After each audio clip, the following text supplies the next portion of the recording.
Jay Dicman joins us from the Wichita Thunder. They have the Kansas City Mavericks at home tomorrow night, the season opener, 7:05 at Intrust Bank Arena. Jay, welcome. Thank you. Excited to be here. Yeah, so you are a long-standing member of the Wichita Thunder. You've played in 209 games for the Thunder over the past 3 or 4 seasons. How did that happen? How do you think that came about?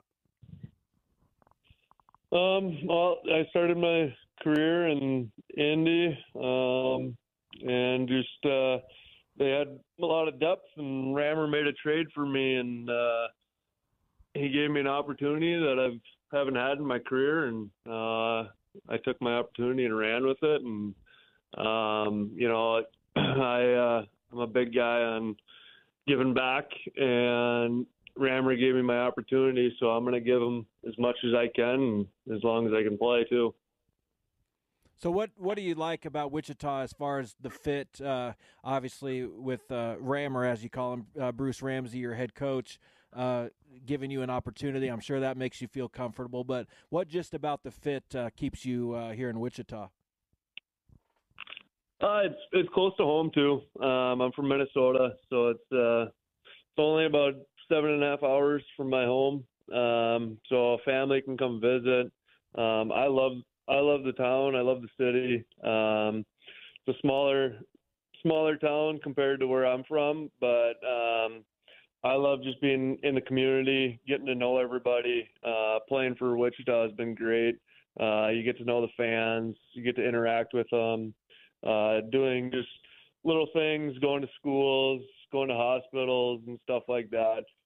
Just getting to be able to interact with everybody is a great thing, and obviously given an opportunity to play here, and I'm so thankful for it. So how do you like your Ferrari? You must be driving one to get from here to St. Paul in 7.5 hours. that's pretty quick, Jay.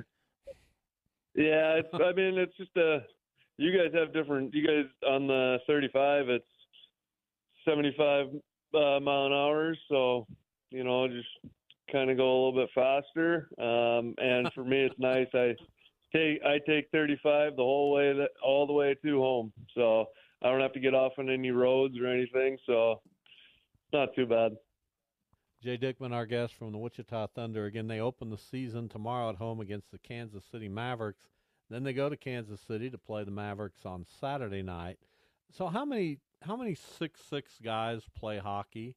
And did you have a growth spurt after you started playing really competitive hockey? I'm just curious about that. I honestly couldn't tell you how many 6'6" guys play hockey. I know there's a few. We had Vincent Desharnais here, obviously playing for Edmonton Oilers now. He and I are about the same height.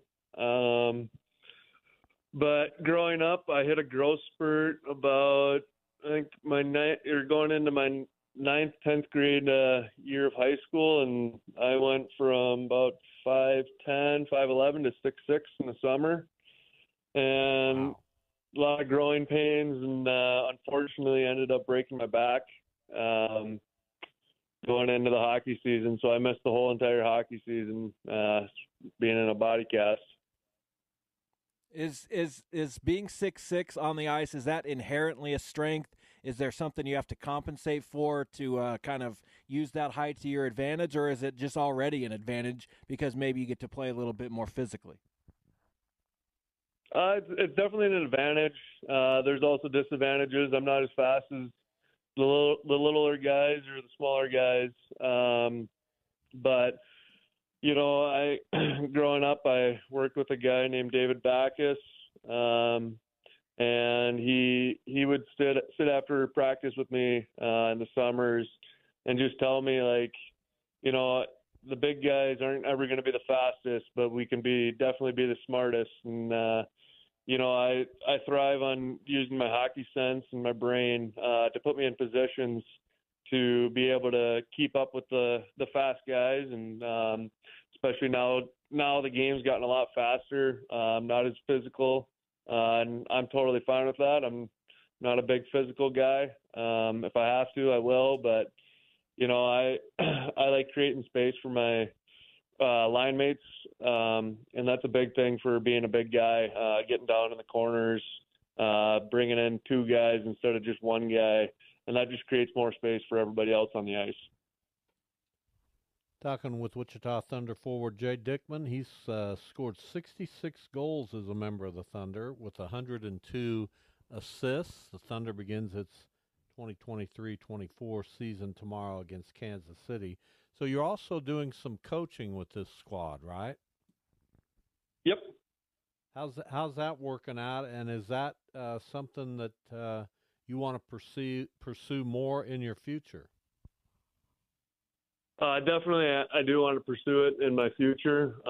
When I do find the day that I'm going to hang up my skates and call her good.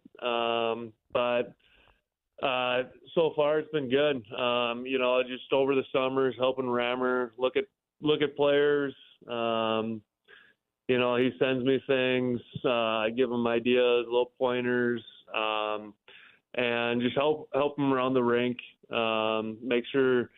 We got a lot of young guys this year, and it's kind of a leadership role. We're kind of show the kids how to be a pro in everyday lifestyle, and on the ice, off the ice. It's just the little things, and moving up into the pro level. The biggest step for everybody is it's the little details to your game that people don't really see that as a big step, but when you look at it, when you break down players and whatnot, the big step is the details in the game. And so if I'm able to help these guys out and be in the coaching spot where these guys can feel free to ask me questions and whatnot, and I can give them pointers. And I'm a pretty laid back guy, so people aren't afraid to come talk to me. Some guys get scared to talk to coaches, but all these guys know that I'm pretty laid back and always here to help them if it's on ice, off ice, family, anything. And it's been fun. It's just the start of the year. We're about 2 weeks in, and it's been a good 2 weeks so far. Laid back, except when you drive, apparently. I'll get off that now, Jay.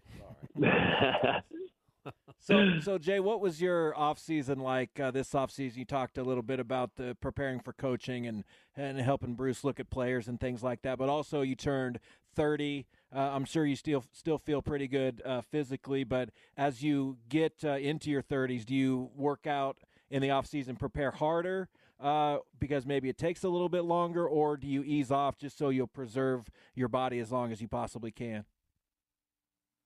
Well, this summer was a little different for me. I had wrist surgery at the end of the year. I played the last month and a half with a broken wrist. Obviously, we're just about 1 point out of playoffs, and I wasn't going to sit out and watch. And so at the end of the year, I had surgery, which probably was the best thing for me because normally I don't take much time off. I like to just get right into it, but this summer I kind of took about a month off, and then I started to get in and started doing biking and stuff like that. A little bit different. Couldn't do any really weightlifting until later in the summer. About a month out is when I got cleared, and couldn't do skating. So it was a little bit different summer for me. Normally I like to golf and skate. And I work in the summers, do some landscaping, some manual labor, but I feel good. Body feels great right now. And to be honest, I think might have been a little bit of a blessing in disguise, taking that time off, just to get the body back to healthy and get ready for the long season. All right. Well, we really appreciate you coming on the show. It's a season that starts tomorrow for the Wichita Thunder against the Kansas City Mavericks at Intrust Bank Arena. Jay, best of luck to you and the team. Thank you, guys.